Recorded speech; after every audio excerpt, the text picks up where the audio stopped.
It's been a pretty mediocre year for horror this year, I guess, compared to other years. We got a new one coming out called Cobweb that looks sort of like a supernatural thriller type movie, just based on the trailer. But we're going to review it right now. Let's review Cobweb. Let's go.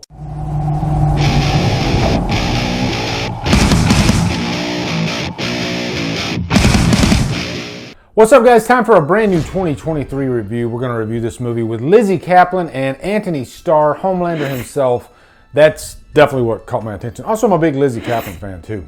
Cobweb is a movie. I probably can't put this review out for at least another week. So this might be a little dated. I don't know what I'll say in this review, okay? I'm kind of flying blind on this one. But I wanted to get the review out because I just watched it the other day, and I don't want to forget it. And I think that's a good thing because I definitely won't forget it. But, you know, as far as like details and whatnot. But yeah, this was a very interesting movie, all right? And there's not much I can tell you at all in this review, all right? I'm definitely going to try to keep this extremely spoiler-free because there are a lot of surprises in this movie, which is to its benefit. Peter, sometimes you have to make hard decisions to protect your family.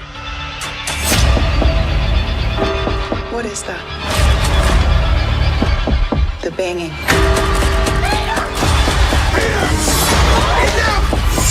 Enough! But first off, let's give you a quick plot synopsis. This movie is based around this kid, Peter, and he hears these noises, you know, this knocking on the wall. Of course, you know, his parents are a little concerned, like, why is he hearing these noises, whatnot.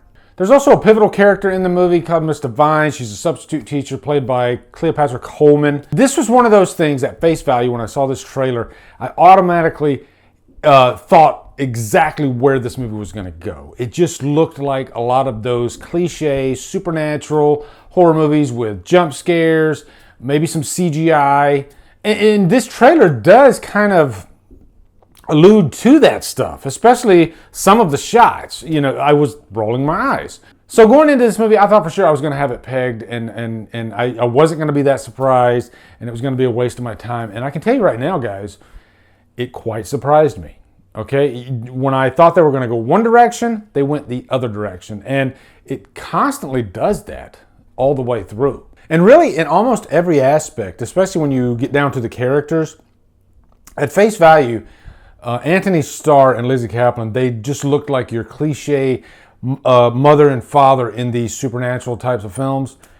Quickly in the movie, you realize it's not what you think. These characters have a little, if not a lot more depth to them. Where this story goes concerning them, it might surprise you.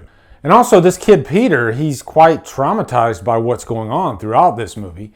And, you know, with these knockings on the wall, questioning his own sanity. Am I just hearing this? His parents are telling him that there's no noise there. And there are some red flags, you know, concerning Peter throughout this movie. Now, the teacher, Miss Devine, much more pivotal character than I thought she was going to be. Definitely loved Cleopatra Coleman's performance. Now, like I was stating earlier, the teacher, Miss Devine, she is a pivotal character in this movie. She's very concerned about Peter and his well-being. And, you know, she goes that extra mile and, you know, shows up at their door. And the parents are like, why are you here? You know, because as a teacher, you have to follow certain guidelines. You can't just up and show up at the children's house unless there's like signs of abuse. You know, and there's just like a checklist.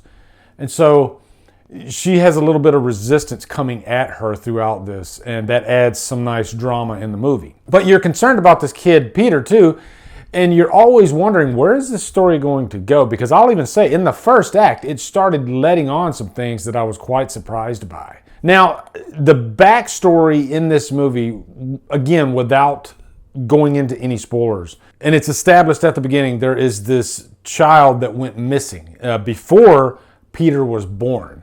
And so he thinks that this child might be the one, you know, maybe her ghost or something, that might be knocking on these walls. And guys, pretty much that's about all I can tell you plot-wise. I don't want to tell you anything else. I want you guys to go into this and enjoy it. But I will say I was getting heavy James Wan vibes direction-wise and story-wise.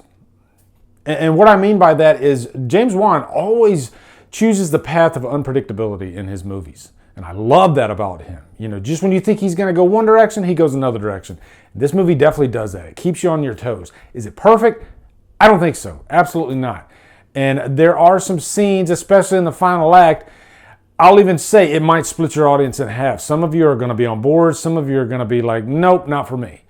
I can totally see that. I actually dug it. I liked where they went. And going even further, naming some movies that I think, you know, if you like movies like, say, and I'm not saying the stories are the same, but I'm saying the vibe of the movies is the same.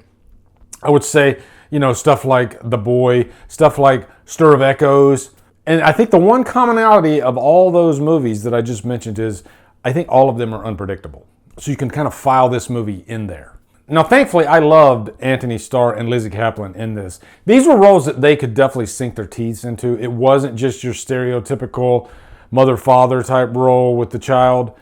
No, these characters had some uniqueness about them, some layers. And I enjoyed wondering where these characters were going to go. You know, it was kind of a constant guessing game. And I loved that about this movie. So I'd say go into this with lowest expectations, like I did. And I think you'll come out quite surprised. And I would definitely give this, I'd say a low purchase worthy. You know, I'm actually looking forward to watching this again. And I'd say watch this at night, because I did watch this during the day. I found myself, I was like, man, I wish it was just like really dark, because this movie has a lot of creepy stuff. One thing I didn't mention too is it is set during Halloween. And I think this movie is a great movie to throw on in October. The set dressing, all that with the pumpkins and everything, it's very intoxicating. I love that stuff. So when you guys see Cobweb, let me know down in the comments.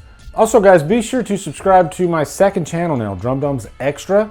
That's where I keep like my clips, my shorts, maybe some live rankings, whatnot.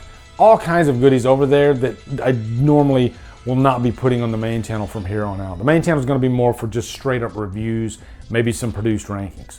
Also, be sure to come over to Killer Flicks, where we talk horror all day and every day. And on Fridays, we do Free for All Fridays. Follow me at Drumdums on my social, support me on Patreon, buy me a coffee. And you guys, thank you so much for watching. Have a good day. Drumdum out.